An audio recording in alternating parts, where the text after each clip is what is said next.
Hello guys, माझ्या चॅनलला like करा आणि सबस्क्राईब करा। आज तुम्हाला मी शेअर करणार आहे फिश फ्राय रेसिपी। फिश आपण चांगले धुवून घेतलेले आहे आणि त्यात आपण अद्रक लसूण पेस्ट लावून घेतलेली आहे।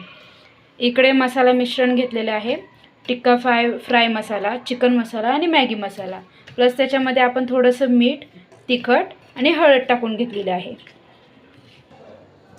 त्यानंतर या फिशला आपण चांगला मसाला लावून घेतलेला आहोत। मसाला लावून एका साईडला ते फ्रायसाठी ठेवलेलं आहे 5 मिनिटं।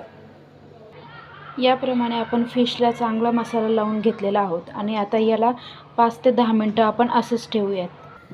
5 ते 10 मिनिटं झालेले आहे या फिशला। आपण आता या तव्यावर तेल टाकलेलं आहे। आपण या फिशला तवा फ्राय करणार आहोत।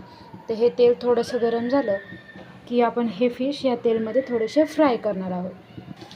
आपण याप्रमाणे या तव्यावर तेलामध्ये फिश टाकून घेतलं आहे। आता याला चांगले फ्राय होऊ दे। याप्रमाणे आपले फिश फ्राय रेडी झाले। याप्रमाणे फिश फ्राय रेडी झाले।